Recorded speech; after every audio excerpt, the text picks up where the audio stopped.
The other thing we need to do is to look for the fingerprints of God in all that's happening. Come on. That's right. You know, we had a lot of dark times during our journey. Times where at the time we thought, where in the world are you, God? Why have you abandoned us? Why have you left us here? But when we look back, my goodness, can we see where he was? On the night of May 31st, June 1st, 2007, about almost 6 years ago, all of the pain and the anguish and whatever was going on in Sean, it all came crashing in on him on that night. And just before midnight, he came home from the bar. He'd been there for a couple hours. He came home, and he picked up the phone, and he called 911. And he asked the police to come and get him. And then he sat on the couch, and he waited for them. And as he waited for 15 or 20 minutes, because we live out in the country and they couldn't seem to find our house, as he waited there, he got more and more agitated until he just exploded in rage like I had never seen. I was scared of him for the first time that I had been with him. And then he left the room, and he went and grabbed a gun. And as he went outside the house, he said, "Today is a good day to die." And so he set about trying to set up a scenario where he would provoke the police to shoot him. And a four-hour standoff with the police ensued. There were about 15 or more police officers lined in the woods with assault rifles. There was a SWAT team among them. There was a search helicopter overhead. And there was a hostage negotiator on site because me and my children were in the house. My children were in bed for most of that, praise God, but there was a point in time about an hour into that 4-hour saga where I realized that I had to get the children out. As much as I wanted to stay with Sean and help him through that time, I needed to get them out because his behavior was becoming very erratic and very unpredictable. And he had a gun and he was drunk and I didn't know what was going to happen. And so I grabbed my 4-year-old son out of his bed, and he's still in his underwear, and I didn't bother to get him dressed. And I grabbed my 18-month-old baby girl out of her crib. And I brought them to the car, and I asked Michael to get down in the back seat because I knew I had to drive down kind of a long driveway between those officers and Sean, and I did not know whether he was going to be extremely upset and even more agitated with us leaving, if he would then feel like I really have nothing to lose and that bullets would start flying. And so I held my breath and I drove past there, and I knew I was doing the right thing getting my children out and getting me out, but I couldn't help but feel really awful. Because I knew that I was leaving my husband there, and I didn't know if I was going to see him alive again. And, you know, you could ask yourself, well, where in the world was God in that? Well, I can tell you where he was. He was there in the fact that I was so amazingly, supernaturally calm. In fact, even the police officers, when they listened to the 911 tapes, they're like, how in the world did you stay that calm? But I remember God saying, I remember hearing a voice saying, you just hold on, because this has to happen. It's going to be okay. And I don't know where that voice came from, but I held on to that. I know that God was there because those 15 officers had assault rifles with their finger on the trigger, and they knew that Sean was an expert marksman, and they knew what his training was, and he had been taunting them with his red laser from his scope, and they knew they had a right to defend themselves. And at one point, Sean raised his gun and shot into the air, and the police later wrote that they thought he had shot at them. And yet not one of those 15 officers flinched, not one fired back, even though they had every right to do so. That's how I know God was there. When he was arrested, Sean was facing 25 years in prison for the charges that he got that night. 25 years, and he served 45 days. That's how I know God was there. That's how I know. Now, one might think that that might be the rock bottom that Sean needed or that I needed to get ourselves on the right path. And it was, in a sense. Sean got into treatment, and I got myself into Al-Anon a little bit, and we started moving forward. But we had another really hard lesson to learn, and that was that pride can destroy you. Pride is what keeps us from getting the help that we need. Pride is what keeps us from standing in a place like this and saying, you know what, I'm weak, and I'm vulnerable, and I made mistakes, but Jesus can save that. Pride is what keeps us from stepping forward and getting the help that we need from our God. And I pray today that that pride would break down in us. I really do, because God wants to touch us and heal us, and he can't do it when pride is standing in the way. There's a verse where God says, I will break down your stubborn pride.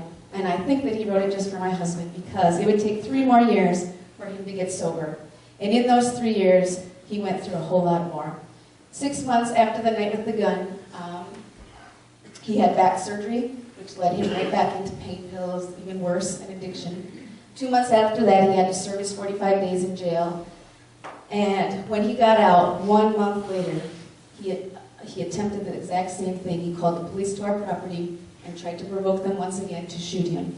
And this time they did shoot him with a taser gun. And they took him to jail, and he spent 47 agonizing days there because they had served him papers to revoke his probation, which meant he had a 3.5-year prison sentence hanging over his head. If he did anything wrong, he would be going. And so it was just a matter of time before they were about to send him straight to prison for 3.5 years. But for the grace of God, again, and a compassionate judge who said, you know what, this man is a wounded soldier who needs to get help. They drove him directly, released him from the jail, and drove him to the VA hospital, where he was going to go through 2 months of inpatient treatment for post-traumatic stress and addiction. And then 5 days after he got there, he had a heart attack. And at age 40, he had triple bypass surgery. And then after that, he developed some fluid around his lungs and struggled with that, and then spent the next 2 years dealing with debilitating, painful kidney stones that would drop down almost like clockwork every 3 or 4 weeks. Agonizing pain, bringing him right back to pain pills every time, struggling for 2 more years to get through that. And through those hard years, we did finally get to a place, and you can switch that, where we finally just said, Uncle, God, we surrender. What more can we do? We surrender. But it was interesting still that we needed to learn to pray the way God would want us to pray. Because we were praying like this: God, please heal Sean of those kidney stones so that he will stop needing the pain pills, so that he can then recover from his addiction. And God looked at us and said to us, no, Sean, first you need to trust me in those moments of addiction. And you need to stop choosing your addiction over me. And then I will heal your kidney stones. And that is exactly how it happened. On March of 2010, Sean was in a Milwaukee hospital, and for the 1,000th time he was offered Percocet, but for the first time, he turned it down. And he has never had another kidney stone since that day, and he has been sober since that day.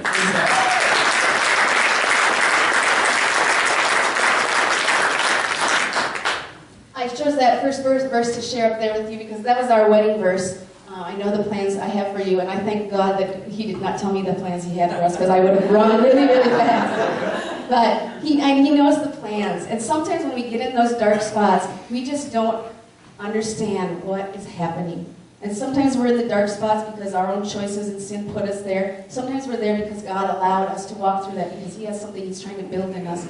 But whatever the reason, I want to just remind you and encourage you that God knows what he's doing. He knows what he's doing. Even when we go off course, or even when he takes us through a trial we'd rather not go through, even when we cannot figure out what in the world is going on and how does this lead into anything that's going to be of good to me, his fingerprints are everywhere, all over our day, all over our experiences. Every day that is ours is written in his book before one of them came to pass.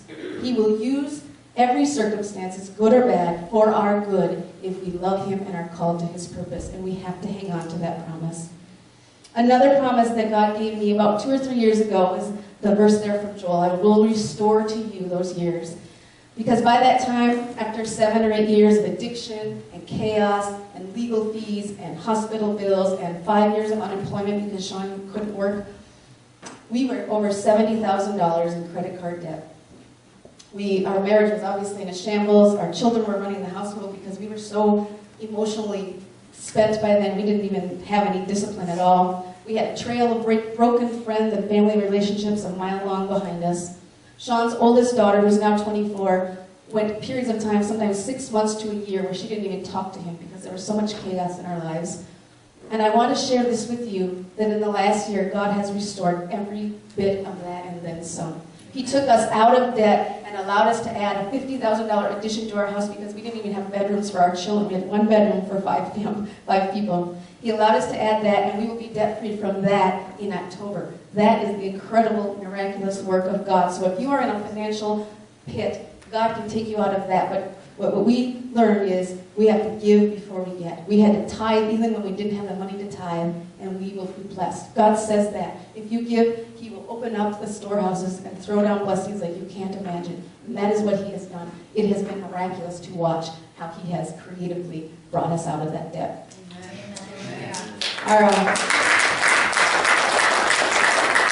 Our marriage today, I would certainly say, is stronger than it ever has been. You know, sometimes when you go through hardship, it can either rip you apart or bond you in a way that few things can, and that's how I feel about us right now. Our kids have a faith like you would not believe because they've watched us walk through this and they know that God restores things, and it is so fun to see them do that.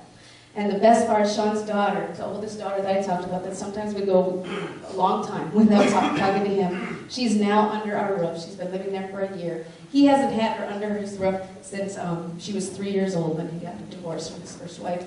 And she's there now, and by the looks of how cozy she's made it up there, I don't think she's ever going to leave us. It's so great to have all 3 children in the home. What a blessing.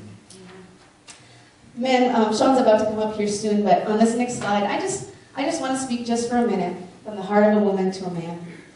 Because, men, there's something in a woman that longs for a man to lead her spiritually. Sean is never more attractive to me. Never do I feel so much love and intimacy for him as when he is on his knees praying, or when he's reading the Bible, or when he grabs my hand and says, let's just pray about that. He didn't always used to do that, but boy, that blesses me now. It is how women were designed. It is God's will and God's way that men would rise up and be spiritual leaders in their home. And when Sean started doing that, our family changed. I mean, it changed. These blessings that have come since Sean has begun to take his rightful place as a spiritual leader in our home. And I'm so blessed to have that in him. Men, I just want to encourage you. I don't know the story, but I feel like God is leading me to say this, and it's a little bold, but I want to just say this. If you are struggling in your marriage, I want to encourage you not to turn away to other things. Not to turn to the internet or magazines or movies that you know don't honor God or honor your wife. Don't turn to flirtations at work. Don't turn to beer with the guys or be treated to yourself. If you want a relationship with your wife that's strong and fulfilling, you have to turn to God. You cannot turn to other things. And just know that when you turn to God, there is that natural design inside of women that God has built in us that we will naturally draw close to you. I just encourage you to think about that. And nothing is ever beyond repair. I mean, when you're in a place where I was not only praying that I would divorce my husband, but really praying he would go to war and not come back, that's a pretty dark place for a marriage to be. And yet here we are today, being able to share the restoring power of our Lord. So we're so excited about that. You know, Sean's about to come up here, and for most of our marriage, you can change that. For most of our marriage, I longed for Sean to take that place, and I tried pleading with him, begging him, guilting him, whatever, to get him to church and to get him to start following hard after God. But a wise counselor, after Sean's second suicide attempt, she told me, nobody can make anyone want to live except Jesus.